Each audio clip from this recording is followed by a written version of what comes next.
दो तीन नई बात आपने देखी होगी पीछे बीते कुछ समय के दौरान।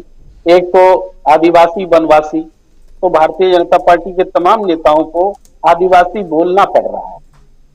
दूसरी बात उन्होंने जो कही वो सैद्धांतिक, अभी ताजा जो है जय श्री राम और सिया राम, तो सिया राम पर भी ये डिफेंस नहीं चलेगा भारतीय जनता पार्टी का, उनको आना पड़ेगा सिया राम के। और ये सिया राम राहुल गांधी जी ने अभी बताया, उन्होंने कि मध्य प्रदेश की यात्रा के दौरान उनको महसूस हुआ इसका मतलब, लेकिन मुझे एक याद पंडित है। जी ने बताया, देखिए एक ये भी बहुत मजेदार है, मैं रोक रहा हूं आपको। वो बार बार इस चीज को इंडिकेट कर रहे हैं कि ये अभी राह में रोड पे एक पंडित जी मिले थे, वो बता रहे थे ये जी जी पॉलिटिक्स अगर है तो ये पॉलिटिक्स को भी समझने की जरूरत है। लेकिन खैर आप विश्लेषण कीजिए जी। जी, तो राहुल गांधी संकेत दे रहे हैं कि हमें जो ज्ञान हासिल हो रहा है वो सड़क पर घूमते हुए हासिल हो रहा है, आम बिल्कुल। लोगों से हासिल हो रहा है, ये संकेत दे रहे हैं। तो पर मैं ये कहना चाहता हूं कि दिग्विजय सिंह जी बहुत पहले से सियाराम का प्रश्न उठाते रहे हैं कि बीजेपी सियाराम क्यों नहीं बोलती है। अलग बात है दिग्विजय सिंह जब कुछ बोलते हैं तो उनको कहीं और डिबेट में भटका दिया जाता है, क्योंकि उनकी एक छवि अलग किस्म से बना दी गई है।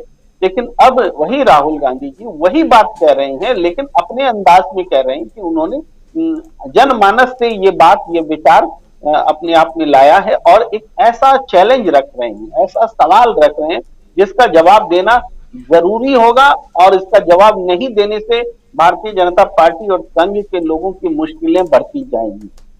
क्योंकि सियाराम निश्चित रूप से एक हमारी परंपरा का हिस्सा है, जैसा कि अखिल स्वामी सर बता रहे थे, उस बात पर मैं जोर नहीं दूंगा क्योंकि बताया जा चुका है ऑलरेडी। तो ये एक नए तरीके से समझाने की कोशिश जो है राहुल गांधी कर रहे हैं, जिसमें कि बीजेपी को मुश्किल आने वाली है कि इसका जवाब वो कैसे दें। तो हिंदुत्व जिसका कि वो झंडाबरदार है भारतीय जनता पार्टी की, हिंदुत्व हम ही आगे बढ़ा सकते हैं, हिंदुओं की रक्षा हम ही कर सकते हैं, हिंदुओं का प्रतिनिधित्व हम ही करते हैं, जब देखिए तो पूरे होल सोल हिंदुओं की तरफ से वो बोलने लगते हैं। तब उनसे ही सवाल है, जब हिंदुओं के होल सोल आप हिंदुओं के प्रवक्ता बनकर बोलते हैं तो उसमें सीमा रह जाती हैं। इसका मतलब है कि आधी आबादी को छोड़ करके अर्धनारीश्वर का जो कॉन्सेप्ट है वो तो सनातन धर्म का ही है ना। तो नारी को छोड़ करके के बिना तो कोई पुरुष पूरा होता ही नहीं है या स्त्री पूरी होती ही नहीं है।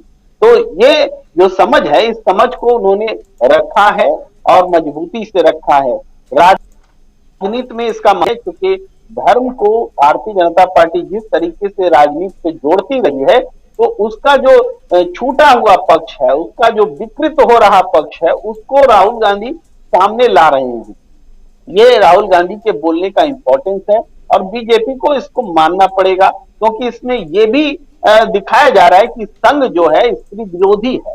वो अपने संगठन में स्त्रियों को महत्व नहीं देता, बल्कि और थोड़ा बोलने की समझने की जरूरत है कि आप पैटर्न को अगर देखेंगे तो दुनिया में जितने भी धर्म से जुड़े हुए कट्टरवादी लोग, किसी भी धर्म के आप चले जाएं तो वो उनका रुख जो है। अब देखिए ना, तालिबान में तो बहुत बड़ा इस्लाम का शासन है तालिबानियों का, तो महिलाओं के साथ क्या हो रहा है?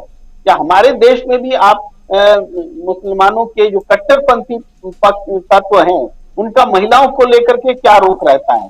हिंदुओं में भी देखिए जो कट्टरपंथी हैं वो महिलाओं को लेकर क्या रुख रखते हैं कि इस तरीके से कि महिला तो ताड़न के ही अधिकारी हैं, उनको तो पर्दे में ही रहना चाहिए, घर में ही रहना चाहिए, नौकरी नहीं करनी।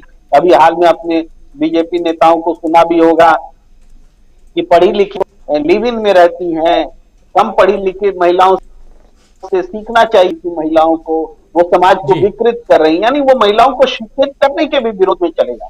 तो ये इस और पूरी तरह से सामाजिक जो कुरीतियां हैं उस पर भी राहुल गांधी ध्यान दिला रहे हैं, इसके राजनीतिक दुरुपयोग ने और सही क्या है उस ओर भी ध्यान दिला रहे हैं। ये राहुल गांधी के स्टेटमेंट का महत्व है। ये सिर्फ एक चुनाव भर के लिए नहीं है, पूरे देश की आगे आने वाले समय में जो राजनीति है वो उसको सही दिशा देने का यह प्रयास है।